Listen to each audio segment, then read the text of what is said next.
Mesdames, Messieurs, bienvenue à vous dans ces plateaux spéciaux sur Canal Numérique Télévision. Je ne suis pas seule à la présentation, je suis accompagnée de Grace Mouteba. Avec elle, nous allons co-présenter cette émission. Et comme invité, nous avons les amis d'Alexis Moutanda Ngoïmoana qui sont au sein de l'association ADAM, Association des amis d'Alexis Moutanda, ADAM en sigle. Avec eux, nous parlons aujourd'hui du leadership au centre du développement. Et pour illustrer le leadership au centre de tout développement, mesdames, messieurs, nous nous sommes référés à des images. Jadis, Kinshasa était appelé Kinlabel et aujourd'hui, c'est le contraire. Vous ne me contredirez pas là où vous êtes. Ensemble, découvrons ce qui est devenu Kinshasa qui était jadis appelé Label. En République démocratique du Congo, le bilan des intempéries s'alourdit. 44 personnes ont été tuées dans les inondations à Kinshasa. De nombreuses habitations précaires ont cédé face aux pluies torrentielles. Le gouverneur annonce la destruction prochaine des constructions dangereuses. Le quartier de Ngaliema au lendemain des inondations. Jeudi avant l'aube, des pluies torrentielles s'abattent sur Kinshasa. Au moins une rivière sort de son lit. Des coulées de boue détruisent des maisons de cette commune, tuant les habitants qui étaient à l'intérieur, dont plusieurs enfants. C'était à 2 h du matin qu'on a entendu les gens crier au secours, au secours. Lorsqu'on est sorti, nous avons vu qu'il y avait débordement de l'eau de l'autre côté là-bas. Le matin, nous sommes allés là-bas, nous avons remarqué qu'il y avait des morts. En plus de Ngaliema, les pluies ont frappé les communes de Banda-Lungwa, Barumbu, Limete et Salambao. Les inondations tuent tous les ans à Kinshasa et ces zones situées au bord des ravins sont particulièrement dangereuses. C'est interdit, mais les gens s'efforcent de s'installer ici puisqu'il manque de moyens d'aller ailleurs. Si les coulées de boue sont si fréquentes, c'est notamment parce qu'il manque de système de drainage des eaux. Ces tuyaux devaient faire partie d'un tel système qui n'a finalement jamais abouti. Ce caniveau inachevé qu'a fabriqué l'État est la cause de la mort des gens. Parce que l'État n'a jamais fini les travaux. Les habitants exigent que la ville termine ses travaux pour prévenir d'autres drames. Les autorités, elles, comptent détruire les maisons les plus fragiles. De Kinshasa la belle à Kinshasa la poubelle, incroyable mais vrai. Monsieur Jean-Claude Kadima, bourgmestre de la commune de Kalamu, et témoin des années Kinlabel, reconnaît que oui, la ville est devenue très sale, mais compte désormais sur l'initiative du gouverneur pour faire le travail. Kinshasa d'hier, si vous la comparez à celle d'aujourd'hui, il y a une très grande différence dont la ville est devenue vraiment sale. C'est la raison pour laquelle vous avez constaté le nouveau patron de la ville, le gouverneur Gentini Ngobila, a donc a tapé la main sur la table en disant que non, sa vision, c'est la première des choses, c'est de rendre Kinshasa propre. Oui, c'est possible que Kinshasa redevienne propre, mais à condition que les Kinoises et Kinoises prennent conscience et se mettent au travail. Dans le milieu scientifique, les scientifiques pensent que le problème de l'insalubrité dans la ville de Kinshasa est lié à la mauvaise gouvernance et au manque d'éducation de la population. Comment avoir un milieu sain si la population n'a pas encore pris conscience? D'ailleurs, le motard Ntumba Kadima, lui, met en cause les chefs de quartier et les chefs de riz. Chef de quartier na chef de riz bazo sala musala te pona ngesa bopeto puisque ba avenir ebele soki na kotio na mimio na wewe nanga to kontina ba avenir okolela Kinshasa o ya biso Kinshasa eza ya biso eza ya bato mosusu te bato bakobongisa ngo baza biso. Oui, c'est vrai, seuls les Kinoises et Kinoises peuvent faire que Kinshasa redevienne propre, viable, vivable.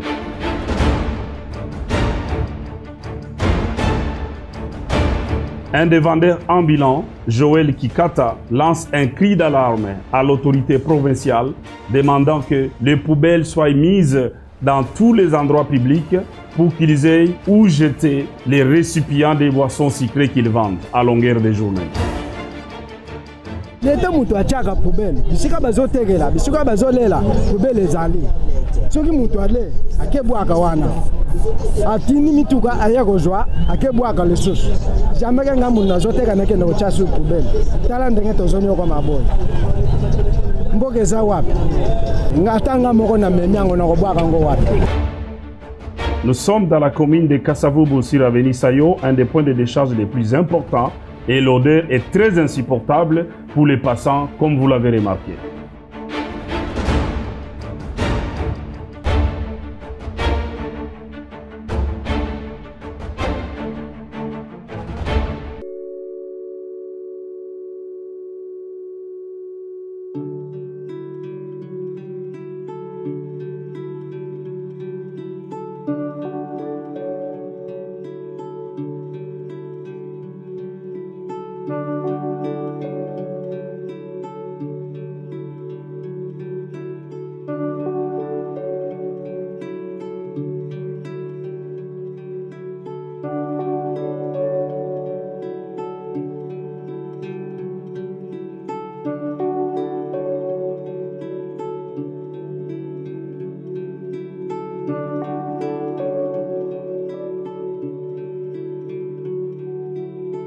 Le responsable des services de l'hygiène et salubrité publique pour la ville-province de Kinshasa dit qu'ils sont conscients de la situation des éboueurs, mais que des mesures sont prises et que bientôt, cette situation n'appartiendra plus qu'au passé.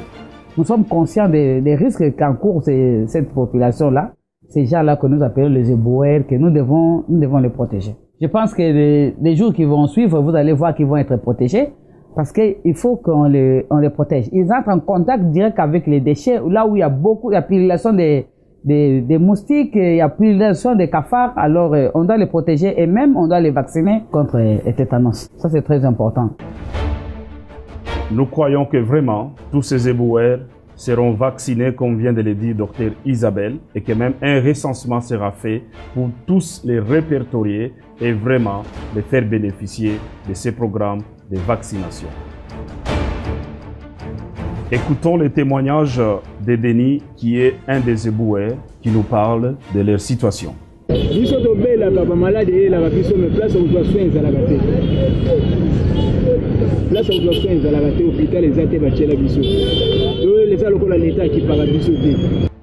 Le deuxième témoignage est celui de M. Kabasele, habitant de la commune de Kalamou, qui reconnaît qu'ils vivent dans les microbes. Awa maladi eleki papa nde tozoloba nayo sikoyo tozala ba microbes ebele. Ça ce sont des microbes. Pourquoi nous vivons avec ça comme ça? Tala bandako na biso, tala bana biso bazokemba tokoleka ndenge nini mbule ezodéranger makasi poubele eza wapi? Tala basaka awa bazowaka biloko na mai, banyei na mai, makambo tu na mai. Surtout quand il y a la pluie, c'est vraiment un risque parce que ces eaux de pluie qui passent dans différentes voies de canalisation exposent les paisibles citoyens parce que mélangées avec des matières fécales et toutes sortes de déchets, faute des poubelles dans la ville, mais beaucoup plus le manque de prise de conscience, comme le dit M. Emma Touza, qui est motard. Eloko a propriété ezananu eloko na biso moko oto séparé na ba fièvre typhoïde, ba malaria, ba maladi nyonso oyo ya ba mesa oyo yaka na ba busota ba salité.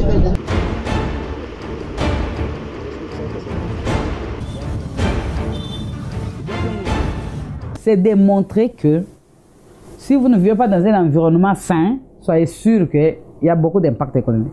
Vous allez tomber malade. Si vous prenez l'exemple que vous tombez malade, vous n'allez pas venir au travail, papa. Même si vous vous forcez de venir, si la santé n'est pas bonne, au lieu de travailler à 100%, vous allez travailler à 50%. Et même votre employé va sentir que celui-là, ça ne va pas. Et vous allez rester à la maison. C'est un manque à gagner. Notre santé est entre nos mains. C'est ce que nous disons. Notre santé est entre nos mains. Notre environnement doit être sain pour que nous puissions vivre longtemps et en bonne santé. Oui, c'est notre responsabilité, notre santé est dans nos mains. Prenons soin de notre environnement.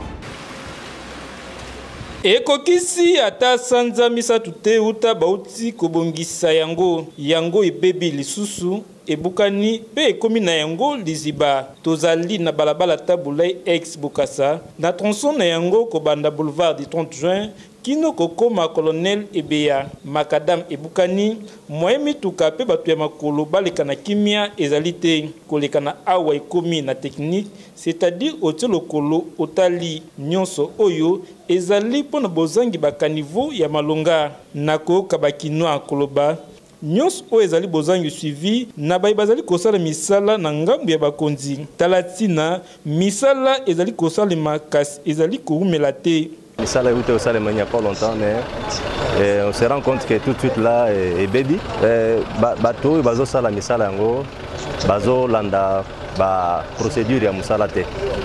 Parce que ceux qui procédure ya musala ils ont bien respecté. Je crois que misala ekoko sala tant o salité pour ebe bambala moko. Que ba travaux eza pesami na bateau yo baza ba spécialiste na musala te donc vous allez na même résultat. Balinga mboka. Parce que ceux qui ont lingi mboka na yo, ça musala boete. Responsabilité eza partagée, eza na société na mukonzi yo mukonzi. Oza wana pona kolandela ba travaux wana po esale mamalamu. Soko moni ke esale mi malamu te. Oza na droit ya kozonge la société wana po baya kosala musala ngoka malamu. Et lobite ke ceux qui société a sali musala malamu te mokonzi avandi alali pongi non. Ata yo soko ozana mutu musala na ndako. Soko asali musala na ndako malamu te okosala nini? Okoyebisa ke bongi sa place il fallait osali yango malamu te. Je crois que baza na pouvoir wana ya kosala ngo. Ba soki oza na pouvoir il faut kosalela pouvoir wana. Mutu mususu akoya kosalela yo yango te. Alors basalela pouvoir o bango bazui. Po biso peuple to voter bango peut-être peut to voter bango te mais du fait que baza ba autorité na biso tozo senga na bango ke basala musala. Balobaki yo ba chinois bazo tongandela mabe esengeli bazo musa over des marchés. Bazong c'est over des marchés. Asali sera pas même 3 mois. C'est là sous toboki ba maizo bima eza bien te mbongo l'été bima kaibele alors que depuis basala kaizala kamabe. Ba misala ndenge oyo. C'est quoi marché à ce moment où c'est ndenge nini. Et c'est que l'état à disposition aluka ba société ya bien mais ba misala over des zo sala bazo bamba bamba c'est que l'état aye bakanani mutu akopesa ces marché pe asala ka suivi. Autorité compétente bobengami ya côté les mapé ko sanctionner pour makambo ya lolenge oyo esalema lisusu te pamba te boyezali kozongisa mboka sima tolobi ti bokoyoka. Et pour pallier, mesdames et messieurs, à ces problèmes d'insalubrité, source de plusieurs maux, les premiers citoyens de la ville avaient initié un programme dénommé Kinbopeto qui était lancé au mois de septembre 2019 en présence du chef de l'État. Est-ce que ce programme Kinbopeto souffre-t-il de leadership? Est-ce qu'il y a manque de leadership dans Kinbopeto? Grace Mouteba est allé à la rencontre du numéro 1 des Adam. Il s'appelle M. Alexis Moutandango Imouana. Il est président directeur général du groupe de presse Tempête des Tropiques, Canal Numérique Télévision et Trinitas FM. Il est auteur de l'ouvrage Les Congo en quête d'un leadership des changements par des élections libres et transparentes. Monsieur Alexis, il était aussi député national. Il nous parle du leadership au cœur du développement et dans ses propos, il parle également du programme vaste et CAS, son association pour l'année 2021. Oui, mon commentaire sera complexe parce que la question que vous posez contient beaucoup d'éléments. Pour la simple raison, d'ailleurs, vous avez fait référence à l'année qui vient de s'écouler. Une année évidemment pleine de beaucoup de choses, hein, spécialement, disons, cette pandémie qui a secoué les familles, qui a secoué les sociétés, qui a secoué pratiquement toute la société congolaise. Et maintenant que nous entrons dans cette nouvelle année, l'espoir est de voir évidemment l'année 2021, donc l'année 2021, disons, je crois qu'il y a beaucoup de Congolais qui attendent que les choses changent et que ça aille évidemment dans la meilleure direction. Parce qu'en fin de compte, les Quinois où tous les Congolais en général ont toujours eu une certaine idée de cette capitale. Kinshasa, c'est la capitale politique de notre pays. Kinshasa, c'est la capitale économique de notre pays. Kinshasa, c'est la capitale sportive de notre pays. En fin de compte, disons que le statut de la ville de Kinshasa, beaucoup de Congolais ont toujours eu une grande idée, ou plutôt une très haute idée de cette ville. D'ailleurs, vous vous rappelez que même à l'étape de l'indépendance du pays, eh bien, combien de musiciens, de célèbres musiciens congolais ont chanté Kinshasa. Et lorsqu'aujourd'hui vous écoutez ces chansons, eh bien, ça vous donne un sentiment, disons, d'un sentiment spécial. Raison pour laquelle, lorsque, comme vous me posez la question, le film qu'on vient de voir, ou plutôt, oui, avec les commentaires, évidemment, de différentes personnes, eh bien, je crois que cet enthousiasme que nous avons de cette ville de Kinshasa se change pratiquement, si vous voulez, dans un sentiment de déception, un sentiment de désespoir et même un sentiment de rebut. Pourquoi? Parce que, en fin de compte, lorsque dans cette capitale, on rencontre des choses comme, disons, ces immondices, n'est-ce pas, qui, d'ailleurs, on l'a dit clairement là-bas, ce n'est pas seulement dans une commune, mais ces immondices se retrouvent pratiquement dans plusieurs places de la capitale. On voit des inondations, et actuellement, nous sommes dans une période de pluie, et les pluies congolaises, vous savez, elles sont très violentes et parfois qui durent très longtemps. Alors, vous pouvez comprendre le drame des personnes qui se trouvent, qui habitent pratiquement, disons, dans le voisinage immédiat de ces inondations ou même de ces, disons, de ces érosions. Et vous avez vu des maisons, je ne sais pas si on peut réellement dormir dans une maison pareille lorsqu'il pleut dehors, parce qu'on peut être emporté à n'importe quel moment. Être emporté, ça passe encore, mais là, comme vous l'avez vu, ces maisons sont suspendues pratiquement en l'air. Donc, à moindre rien, eh bien, vous basculez dans ces crevasses. Donc, il y a eu quand même, disons, à un moment donné, de l'espoir, hein, parce que les autorités du pays se sont penchées, ou plutôt ils ont eu, pour une fois, vraiment un rêve, hein, qui pouvait, en fin de compte, satisfaire les attentes de la population. C'est le gouverneur de la ville qui a parlé du programme de Kinshasa Bopeto.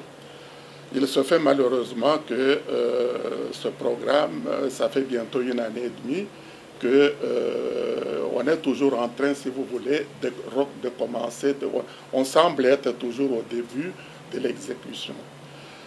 Parce que parler de ce programme, à mon esprit, on évoque tellement de problèmes, parce que c'est un problème très complexe. Vous avez vu vous-même qu'il y a un problème des immondices, il y a un problème de choses, des inondations, il y a un problème de salubrité, etc.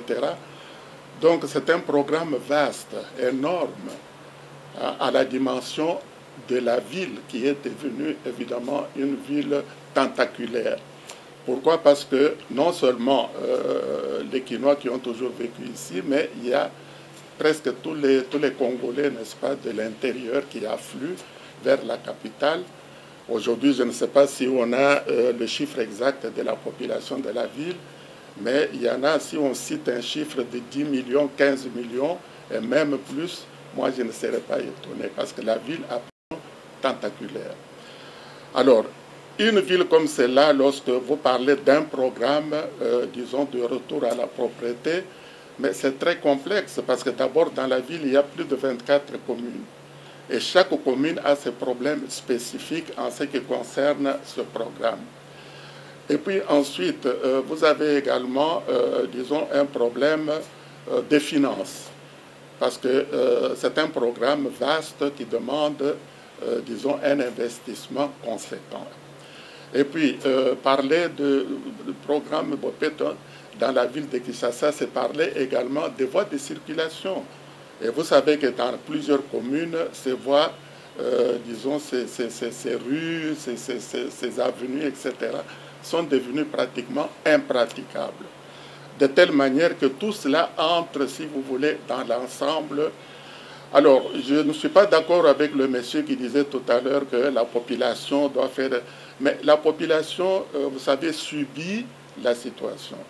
En fin de compte, c'est ceux qui, disons, qui font le programme, qui peuvent dire à la population de quelle manière ils peuvent contribuer, si vous voulez, à ce programme. Et encore une fois, tout ceci me ramène évidemment un peu au problème de leadership, parce que c'est un problème qui m'a tellement préoccupé, parce que j'ai finalement, de par mes réflexions personnelles, je suis arrivé à la conclusion que c'est le leadership qui est au centre, disons, du développement.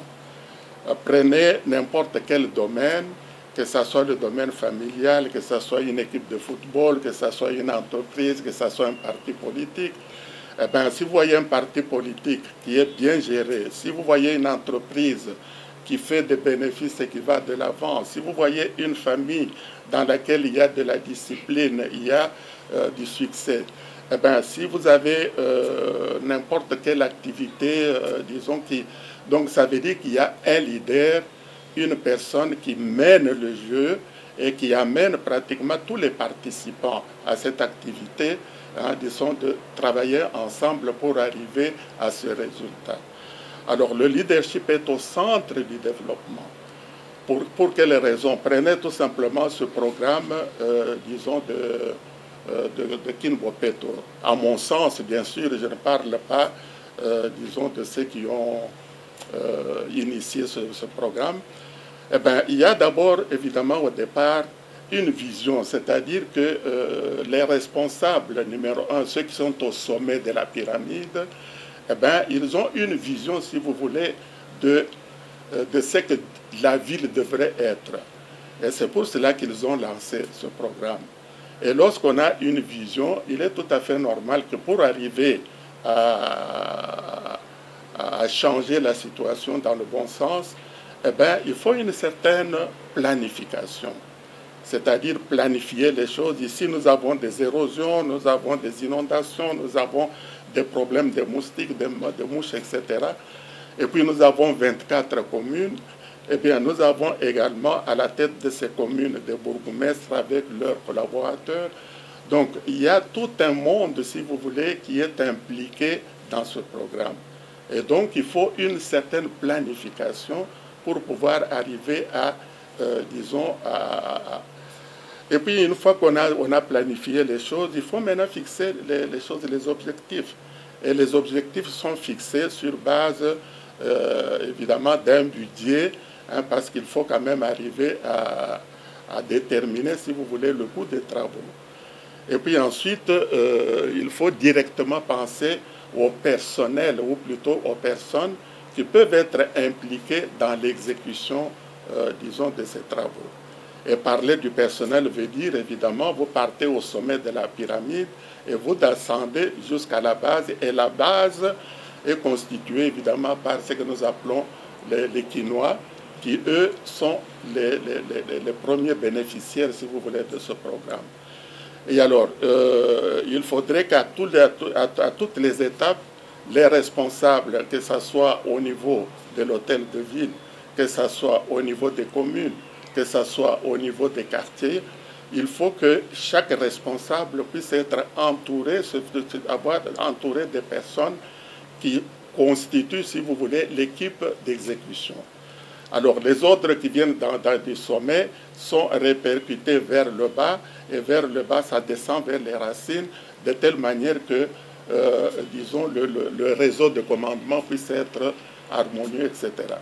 Et tous ces gens qui travaillent, bien sûr, ils doivent être motivés. S'il n'y a pas de motivation, comment est-ce que vous pouvez amener les gens à exécuter un travail? Je suis souvent déçu quand je passe, surtout même ici sur le boulevard, le 30 juin, un des boulevards les plus importants, même non seulement de la ville, mais du pays, que vous puissiez trouver des petits balayeurs, des mamans avec des petits balais en train de rassembler, si vous voulez, le sable qui est... et puis ils enlèvent ce qui est dans les caniveaux, ils mettent mais il est évident que ces poussières qu'ils ramassent, le premier vent qui arrive les disperse. Et la première pluie qui arrive les remet dans les caniveaux. Et alors, on ne voit pas un effort, si vous voulez, du côté de l'organisation, par exemple, disons, des véhicules, n'est-ce pas, pour pouvoir évacuer les déchets qu'on trouve partout, etc.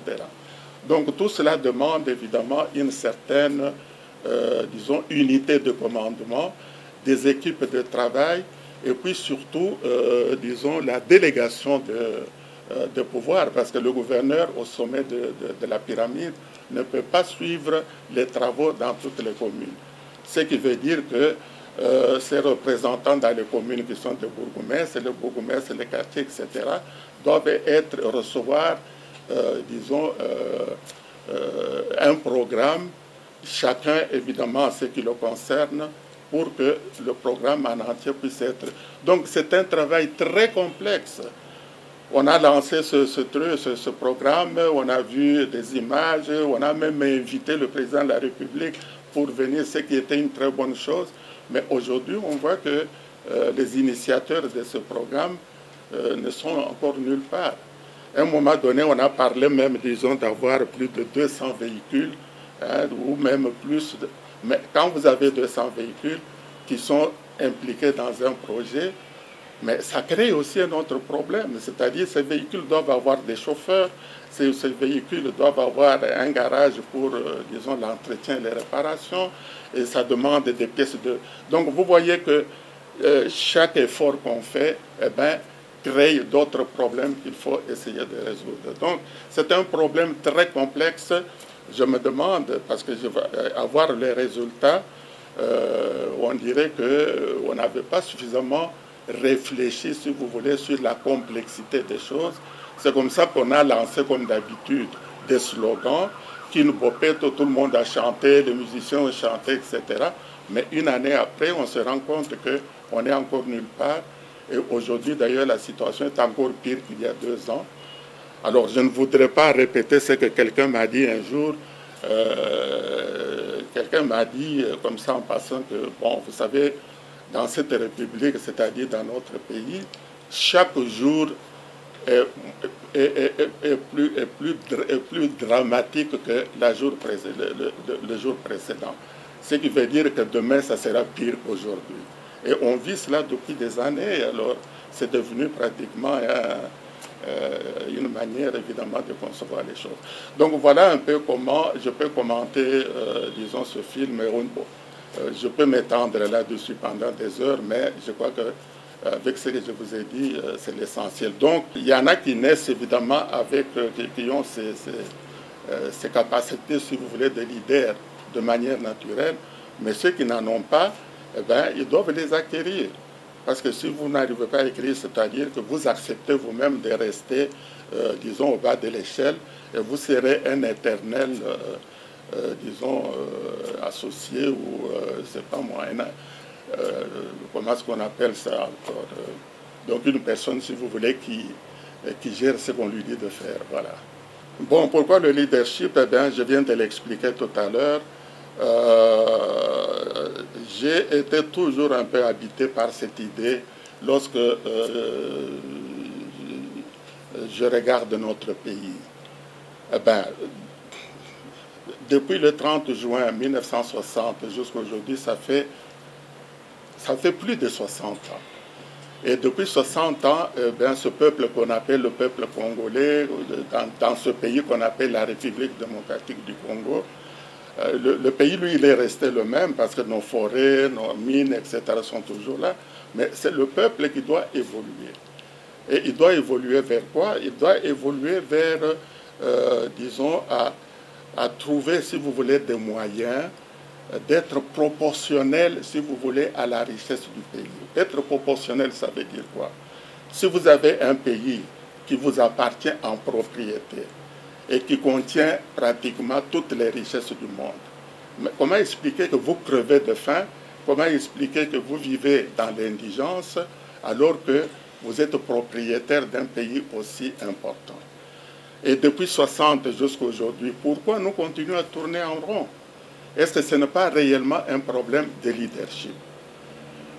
Alors cette association a pris évidemment comme élément de base le leadership, parce que les Congolais doivent comprendre que pour qu'un jour ils puissent jouir, si vous voulez, du fruit de leur travail, c'est-à-dire de toutes ces richesses que le bon Dieu nous a données, eh bien, il faut que nous puissions comprendre que nous devons nous mettre debout, comme notre hymne national nous le dit, debout Congolais, etc. Debout Congolais, ça veut dire quoi? Que vous soyez de l'Est ou de l'Ouest, que vous soyez du Nord ou du Sud, et que vous êtes propriétaire de ce grand pays, parce qu'en fin de compte, ce pays nous appartient non seulement individuellement, mais collectivement. Si un jour les 100 millions de Congolais, ou je ne sais pas combien on est aujourd'hui, à supposer qu'un jour les Congolais puissent, comme l'hymne national dit, debout Congolais, et que nous puissions mettre nos capacités ensemble, que nous puissions mettre nos cerveaux ensemble, eh bien, ce pays aura 100 millions de cerveaux collectifs, dans un cerveau collectif qui peut résoudre n'importe quel problème et qui peut même, disons, aboutir, n'est-ce pas, à ce souhait, à ce désir de chacun d'entre nous d'avoir le bien-être dans une société de droit où chacun peut faire valoir, si vous voulez, ses capacités. Parce que chacun de nous est muni, si vous voulez, par la nature d'une capacité quelconque. Alors si chacun pouvait exploiter cette capacité dans un monde où il y a la justice, dans un monde où il y a l'équité, et surtout dans un monde, disons, débarrassé des antivaleurs, etc., je crois que les Congolais peuvent arriver à vivre aussi bien, si pas mieux, que beaucoup d'autres des peuples que nous observons dans le monde. Parce que vous verrez beaucoup de Congolais aujourd'hui qui souhaitent sortir du pays pour aller en Europe, pour aller aux États-Unis, pour aller au Canada, pour aller même, disons, en Chine, etc. Tout simplement parce qu'il a appris que dans ces pays là-bas, les gens vivent mieux. Mais pourquoi ces gens sont arrivés à vivre mieux? C'est parce qu'ils ont appliqué ces principes que nous développons ici. Ne croyez pas que le bien-être en Europe est venu de nulle part. C'est les Européens eux-mêmes, c'est les Allemands, les Français, les Suisses, qui ont résolu leurs problèmes et qui ont fait des efforts pour arriver à ce degré de prospérité. Alors lorsque nous allons chez les autres pour profiter du travail des autres, alors en ce moment-là, il faut dire que nous sommes encore, si vous voulez, dans l'infériorité, nous sommes encore dans la médiocrité, que nous nous contentons, si vous voulez, de ce que nous sommes, alors qu'il y a moyen de faire beaucoup mieux. Raison pour laquelle nous avons pensé que notre association devait avoir, si vous voulez, comme emblème, disons, vous avez utilisé le mot là, comme devise leadership, parce que personnellement, j'estime que le leadership est au centre, disons, du développement, est au centre du progrès et même est au centre, disons, de ce que une personne, si vous voulez, peut espérer obtenir lorsqu'il se met ensemble avec les autres pour atteindre ses objectifs. Bon, mais les objectifs que nous voulons atteindre sont très simples. Premièrement, comme je l'ai déjà expliqué à plusieurs reprises, c'est une association qui met l'accent sur l'engagement, qui met l'accent sur la responsabilité et qui met l'accent sur l'intégrité. Pourquoi nous avons choisi tout cela? Parce que ces trois éléments, si vous voulez, sont comprises dans le leadership qui est la devise de notre chose. Alors, pour que les Congolais puissent comprendre, disons, ce sont des notions qui ne sont pas toujours très faciles à expliquer ou à faire, disons.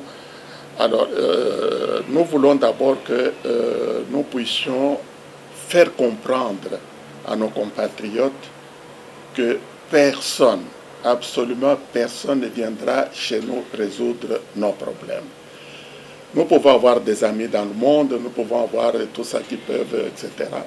Mais nous constatons malheureusement que depuis 60 ans que nous sommes devenus un pays souverain, eh bien, nous continuons à tourner en rond parce qu'il nous manque justement, si vous voulez, ce ressort-là. Alors,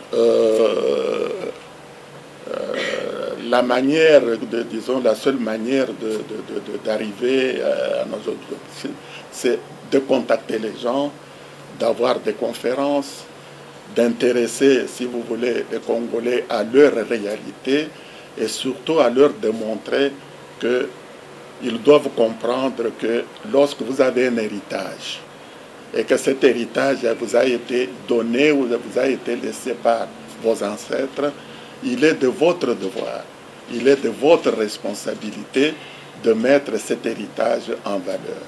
Et pour nous, les Congolais, notre héritage, c'est ce pays de plus de 2 millions de kilomètres carrés.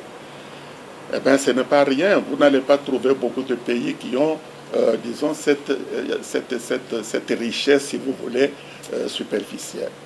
Et puis ensuite, nous avons le coltan. Et puis, je peux vous assurer que, d'après les experts, le Congo contient plus de 60% des réserves de coltan dans le monde.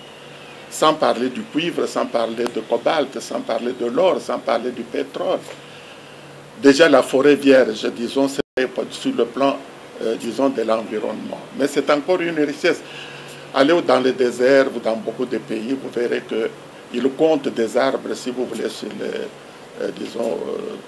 alors, tandis que nous avons des forêts qui sont vierges, parce qu'on parle même de forêts vierges. C'est une richesse énorme. Le bassin du Congo. Mais le bassin du Congo, c'est encore une grande richesse. Combien de rivières, combien d'affluents, combien de ruisseaux. Et les lacs, n'en parlons pas. Je ne sais pas compter le nombre de lacs que nous avons dans ce pays. Et le climat lui-même. Le climat, c'est encore, disons, une aubaine. Hein? Avoir 3 mois sur 12 de saison sèche et 9 mois de saison de pluie, eh bien, il faut dire qu'on est bien gâté. Et alors, en ce moment-là, vivre tel que nous vivons aujourd'hui, dans la pauvreté, avec la faim, avec les misères, on n'arrive pas à envoyer les enfants à l'école, on arrive tout juste parce qu'il nous manque, si vous voulez, ce leadership, etc. Eh bien, il faut que les Congolais puissent comprendre que c'est eux qui doivent faire leur propre bonheur. Parce que personne d'autre ne viendra se dépenser pour vous rendre plus heureux. Raison pour laquelle cette année sera consacrée évidemment à cette conscientisation par des conférences, par des contacts, par des voyages à l'intérieur du pays. Et puis, disons, par la formation. Et surtout, l'accent sera mis en particulier sur les jeunes, hein, qu'ils soient du sexe féminin ou du sexe masculin, parce que les jeunes doivent comprendre leurs responsabilités et ils doivent apprendre que sans cet engagement, hein, sans cette intégrité, ils ne pourront jamais arriver, si vous voulez, à leur fin. C'est un programme qui est très vaste, qui demande beaucoup d'engagement. Vous avez suivi en long et en large le numéro 1 de l'association Adam. À présent, nous revenons à vous, mes chers invités. Soyez les bienvenus sur notre plateau. Merci. Et comme vous l'avez suivi, nous parlons aujourd'hui du leadership qui est au centre de tout développement. Alors, pour être un leader, il faut beaucoup de critères. Un leader implique beaucoup, les leaderships plutôt impliquent beaucoup de leaders, entre autres la vision, l'art des délégués, tout ça. Vous allez développer tous ces thèmes-là qui sont associés pour construire les leaderships. Alors, je commence par Grace Maélé. Bonjour Grace Maélé, soyez les bienvenus. Bonjour Madame la journaliste, merci. Alors, vous nous parlez de la vision. Le leadership doit également impliquer la vision. C'est quoi la vision dans le leadership? Merci beaucoup pour la parole. Eh bien, comme vous l'avez dit, que le leadership implique beaucoup d'éléments. Et nous commençons par la vision. Le leadership implique la vision parce qu'un leader est un visionnaire. Être leader, ça demande avoir cette capacité de voir, de prévoir d'ailleurs, ce qui arrivera demain afin de contourner tout ce qui peut être comme obstacle. Parlons de la vision. La vision est la projection dans le futur. La vision est l'imagination dans le futur de ce que nous avons prévu, réaliser ou ne pas réaliser. Alors, lorsqu'on est leader, c'est vous qui avez les idées claires de leadership. C'est vous qui savez l'objectif à atteindre. Et donc, vous devez incarner cette vision et puis essayer maintenant de communiquer cela à votre équipe afin d'atteindre cet objectif. Un leader qui n'a pas de vision, eh ben, ce leader-là n'a pas de possibilité d'atteindre ou de réaliser ce qu'il veut donc réaliser. Donc, parlons de leadership. Avant tout, on doit avoir une vision, cette capacité de voir les choses, cette capacité de prévoir, cette capacité d'éviter, de contourner, mais également de réaliser. Donc, je dis que le leadership implique la vision. Oui, et puis quand on a la vision, il faut avoir les objectifs, donc la capacité de fixer les objectifs. Exact. Alors, monsieur Christian Kadima, sois la bienvenue.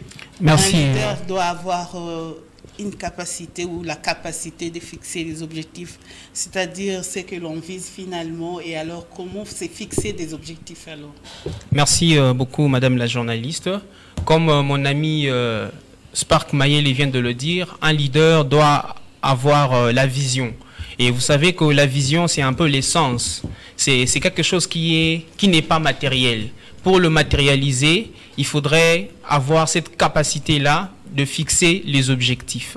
Les objectifs en soi, c'est le but déterminé d'une action qu'un individu ou un groupe d'individus souhaite atteindre. C'est un peu ça les objectifs. À quel niveau on a atteint nos objectifs? Les objectifs doivent être également atteignables et réalisables. Raison pour laquelle un leader, avant de fixer les objectifs, il doit avoir le moyen, il doit regarder le coût qu'il a pour éviter de se fixer des objectifs qu'il ne saura pas atteindre. Si on a peu de moyens, l'idéal serait de se fixer des objectifs qui sont raisonnables en fonction des moyens que l'on a. Oui. Et les objectifs doivent être aussi fixés, doivent être délimités en fonction du temps. Cela permettra aussi d'atteindre si facilement la vision que l'on a en étant leader. Merci, madame. Merci, monsieur Christian.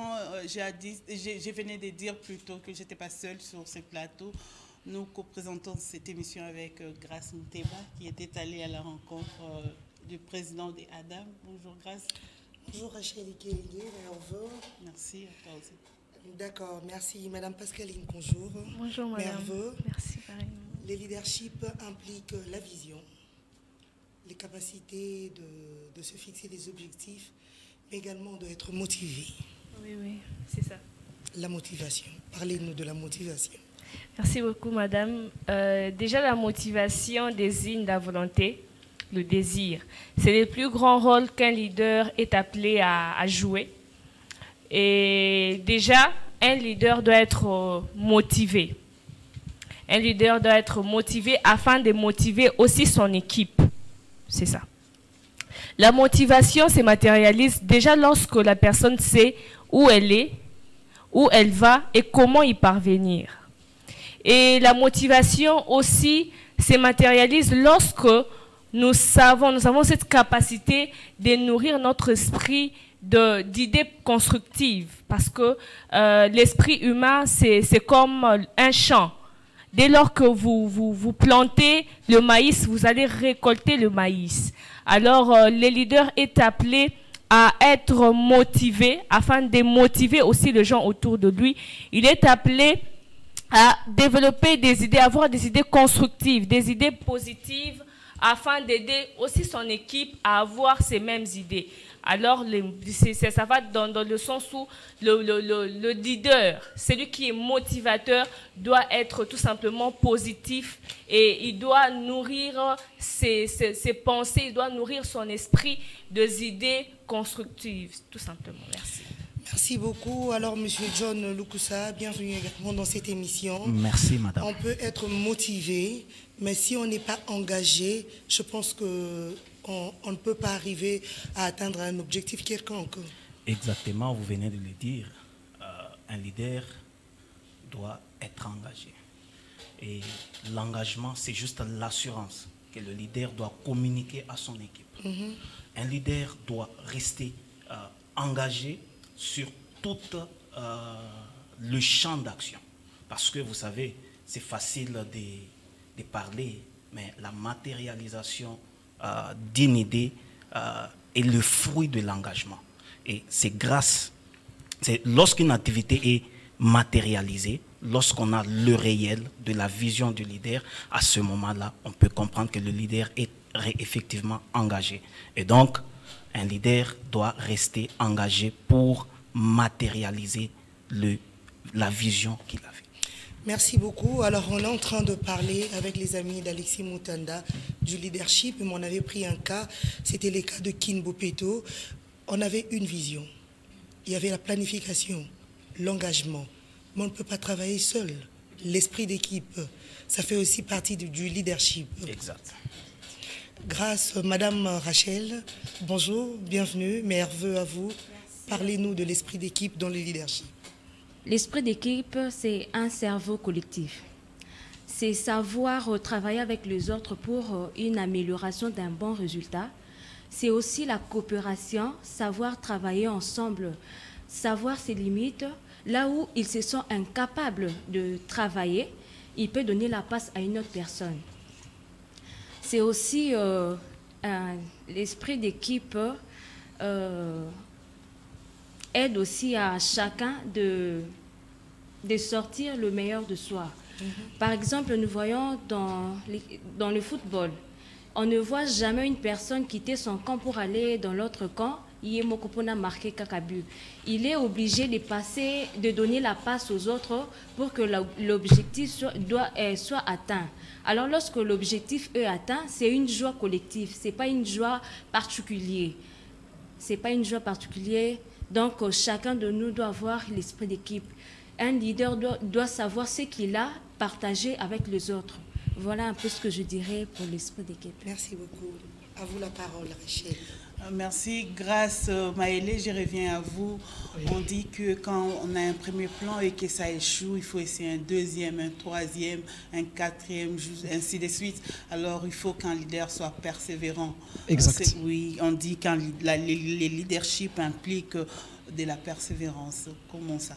D'accord, merci. Les amis ont tout dit. Mais je dirais qu'au-delà de tout, un leader est celui qui persévère. Pourquoi je parle de la persévérance? Parce que le début n'a jamais été facile. D'un coup, vous ne saurez pas atteindre votre objectif. Pendant que vous êtes en train de planifier, il y a des obstacles, des couacs qui arrivent tant soit peu à vous bloquer. Et tant que vous ne persévérez pas, vous ne saurez pas atteindre votre objectif. La persévérance signifie ne pas abandonner. La persévérance signifie croire à la chose, même quand cette chose n'existe pas encore. Je me rappelle bien du propos d'un célèbre auteur, M. Thomas Edison. Il avait essayé plus de 1000 fois d'avoir une lampe électrique. Il n'était pas arrivé à avoir cette lampe électrique. Alors, le monde qui l'entourait disait, mais vous avez échoué 1000 fois. Vous voulez encore nous réunir pour une millième et une fois. Et Thomas répond, il dit, je n'ai pas échoué 1000 fois, mais j'ai appris 1000 manières de ne pas avoir une lumière. Et donc, cette millième et une fois sera alors la bonne manière. Donc, le leadership implique la persévérance parce que quand vous avez des difficultés, chaque difficulté rencontrée doit être l'occasion d'un nouveau progrès. D'où l'existence de plusieurs plans. N'est pas toujours rester à un seul plan. Quand tel plan ne marche pas, vous persévérez, mais tout en changeant des systèmes, tout en changeant de tactiques, mais l'objectif demeure toujours votre conquête. Mais en tout, vous devez toujours être persévérant. Vous ne devez pas abandonner, motiver votre entourage et croire en ces leaderships. Voilà. Quand on persévère, il faut innover. Exact. La persévérance, c'est l'innovation. Ah oui. Ne pas commettre les mêmes erreurs plusieurs fois. Comment ça? Eh bien, je donne un exemple. Vous voulez marquer un but, vous faites la passe à gauche, vous ne marquez pas. 2, 3 fois, vous ne marquez pas. Mais tentez à droite. Donc, innover, c'est courir en risque, qui ne risque rien à rien. Et le plus grand échec de la vie, c'est le fait de ne pas avoir le courage d'essayer. Quand on veut avoir de grandes choses, vous devez innover. Parce que les gens sont fatigués d'avoir le même système, de voir le même stratégie. Alors un leader qui doit atteindre un objectif, il persévère, mais il innove dans ce qu'il fait. Parce que quand vous innovez, vous apportez une nouvelle énergie. Et cette énergie positive fera de sorte que les objectifs puissent être atteints et non échouer dans ce que vous devez faire. Donc, innover dans la persévérance. Voilà. Merci beaucoup, Monsieur Grace Maïlé. C'est moi qui vous remercie. Monsieur Christian Kadima, on dit que les leaders doivent aussi planifier. Oui, merci beaucoup, Madame la journaliste. Vous savez qu'un leader, c'est quelqu'un qui doit conduire une masse d'un point A vers un point B. Et ces points A vers ce point B, c'est ce qu'on appelle un projet, c'est ce qu'on appelle une vision. Et pour y arriver, à part le fait, la capacité de se fixer l'objectif, un leader doit avoir plusieurs stratégies en fait. Le plan, c'est en fait les stratégies, plusieurs stratégies. Un leader déjà dans sa tête, dans son imagination, il doit se faire plusieurs plans. Et en faisant ces plans-là, il va essayer un peu d'analyser le problème qu'il a. Parce qu'il doit proposer la solution à un problème qu'on a dans la société. C'est un peu ça. Donc, dans sa stratégie, le leader doit aussi prévoir toutes les personnes qui vont travailler dans ces projets-là. C'est un peu ça, les différentes stratégies ou les différentes planifications qu'un leader peut faire. Je vous remercie, madame. D'accord, je reviens auprès de vous, Madame Pascaline. Là, nous sommes en train de parler de grands comportements du leadership, si on peut le dire. Alors, un leader doit aussi avoir l'art de communiquer. Oui, c'est ça. Déjà, un leader doit savoir communiquer. Un leader est un bon communicateur. Déjà, l'objectif même du processus de la communication, c'est la compréhension mutuelle. Lorsqu'on ne sait pas faire comprendre ses idées, on ne sait pas faire comprendre ce que l'on a dans la tête, il est difficile même à nos collaborateurs de pouvoir d'avoir la même vision que nous. Voyez. Alors cela implique même que, en fait, cela pousse même le leader à être clair, précis et concis dans ce qu'il dit, afin de permettre à ses collaborateurs de pouvoir comprendre ses idées, les apprécier et même les mettre en exécution. Alors, de ce fait, un bon leader est celui qui sait communiquer, transmettre ses idées à ses collaborateurs afin de s'entendre, de collaborer, de se comprendre et d'aller dans le même sens. C'est vraiment ça, la communication. Alors, on dit également qu'un leader doit, soit le leadership implique la qualité du bâtisseur. Qu'est-ce que cela veut dire? Oui, déjà la qualité du bâtisseur va dans le même sens que la motivation. Vous savez, quand vous êtes un leader, vous devez savoir être positif, créatif. Et déjà, lorsque l'on est leader, nous devons édifier les gens autour de nous. Nous devons édifier les gens autour de nous, encourager et non décourager, construire et non détruire. Alors, un bon leader est celui qui ne critique pas ses collaborateurs à contre-temps, mais c'est lui qui sait encourager ses collaborateurs. Même quand ça ne marche, on se dit, lèvons-nous et avançons. Lèvons-nous et essayons de faire mieux. C'est ça un bon leader. Alors moi, je dis tout simplement qu'un bon leader est un bon bâtisseur. C'est lui qui ne reste pas focalisé sur les échecs, mais qui vise la réussite. Merci beaucoup. John Lukusa, un leader doit être courageux, un leader doit avoir l'art de déléguer. C'est avec vous qu'on va clôturer les grands critères du leadership. Exactement, madame la journaliste. Le leader doit être courageux. Le courage, d'ailleurs, c'est la première qualité d'un leader, parce que il ne suffit pas seulement d'avoir une vision, il faut avoir le courage de les dire, de partager avec les autres. Un leader ne doit pas avoir la peur. D'ailleurs, on a toujours dit, le plus grand échec, c'est le fait de ne pas avoir osé. Donc, un leader n'a pas peur d'échouer. Ce n'est pas un échec ou les critiques qui doivent faire qu'un leader c'était ou garde en lui son idée. Non, c'est le courage qu'un leader a, qu'il va le pousser à aborder les autres et voir dans quel aspect embrasser les sujets. Voilà pourquoi les leaders doivent être en premier lieu, avoir le courage. L'art de déléguer également? Évidemment, c'est lui qui vise loin à l'intérêt de collaborer avec les autres. Voilà. Parce que un leader, il ne pourra pas être partout. Du coup, il doit se représenter. Ainsi, tout leader qui veut aller loin avec son projet ou soit atteindre sa vision, il doit en premier lieu essayer de circonscrire le problème, savoir qu'est-ce qu'il fait, qu'est-ce qu'il veut, et puis voir comment il va procéder pour y arriver. Et après, c'est choisir les collaborateurs, de gens à qui il va confier les tâches précises et s'attendre à un bon résultat. Et permettez-moi, vous avez cité l'ouvrage de l'honorable du président Alexis. J'ai eu à feuilleter cet ouvrage-là. Il y a un exemple qu'il a donné sur le leadership. Il parle du leadership Ingenu. C'est une petite histoire d'une jeune fillette qui avait reçu de sa mère une mission d'aller demander 50 cents chez une personne, un blanc qui était né en esclavage. Et le monsieur qui était assis tout doucement en train de moudre ses bleus, après avoir aperçu la jeune fillette lui a dit: non, voilà, monsieur, ma mère est malade, elle veut un peu de l'argent pour aller se payer le médicament. Et le monsieur, déjà que son petit moulin lui posait de problèmes, il ne voulait même pas entendre la fille. Il a dû crier pour dire à la fille de déguerpir. Mais la fille, tellement qu'elle avait un objectif, qu'elle avait une mission que la mère lui avait donnée, elle est restée stricte et en train de regarder le monsieur. Le monsieur s'est même tenu, il s'est levé, il a saisi une barre, il a voulu frapper sur la fille.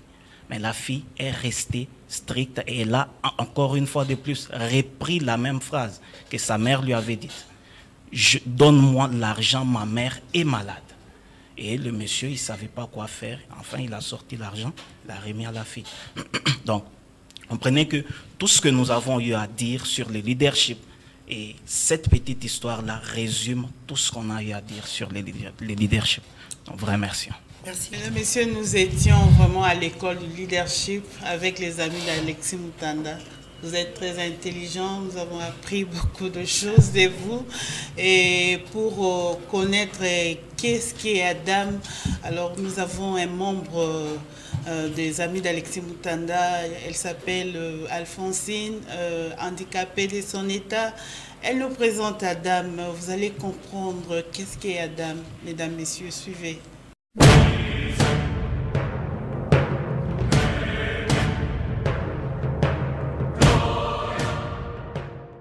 Adam Asbel se fixe des objectifs suivants. Je cite: 1.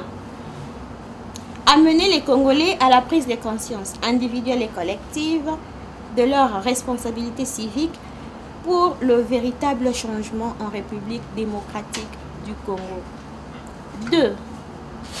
Promouvoir la culture de l'excellence, du leadership, du travail bien fait, du service, du respect du bien commun et de la méritocratie. 3.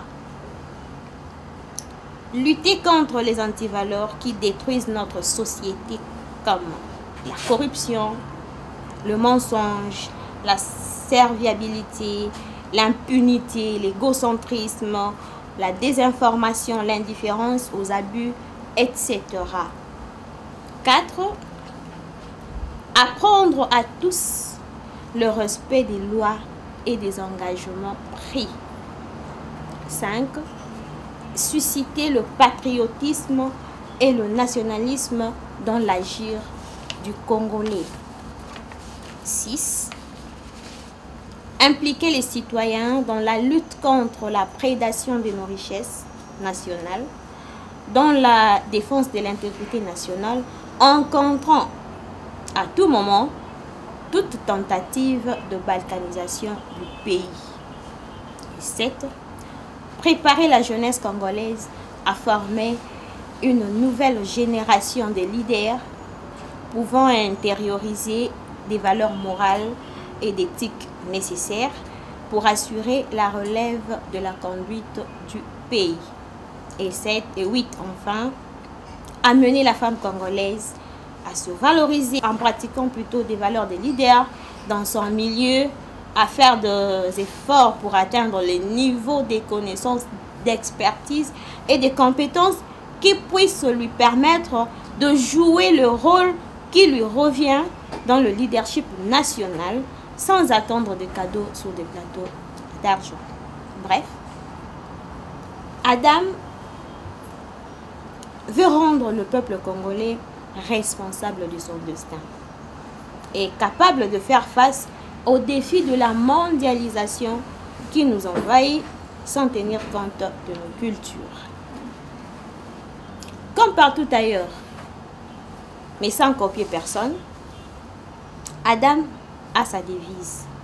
Sa devise qui met un accent spécial sur le leadership.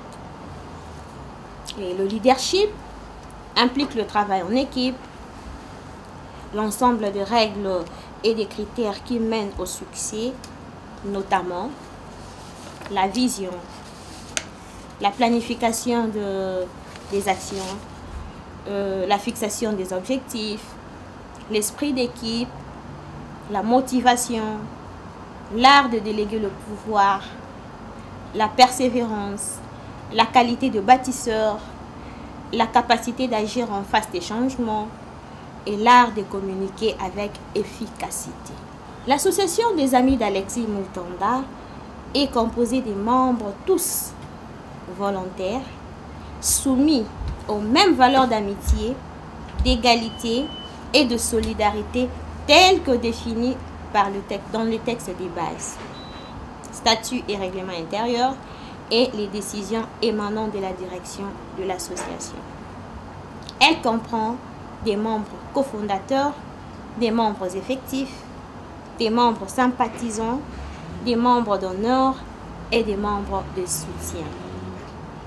Les membres de l'association sont appelés à se distinguer par leur esprit de service, par leur disponibilité, par leur intégrité morale, par leur engagement à la cause et par leur sens de responsabilité, par leur volontariat et par leur patriotisme et nationalisme dans le but de rendre le pays plus beau et plus prospère. Les membres de l'association sont des personnes qui épousent sa vision. Et pour clore, l'association des amis d'Alexis Mutanda a son siège administratif au numéro 2 de l'avenue Katanga dans la commune de la Gombe, ville-province de Kinshasa, et son siège social à la direction de l'immeuble Paradiso sur boulevard du 30 juin en face du cimetière de la Gombe. Voilà donc la porte est grandement ouverte pour toute personne qui désire devenir membre de l'association des amis d'Alexis Mutanda où nous ne prenons que des valeurs. Je vous remercie.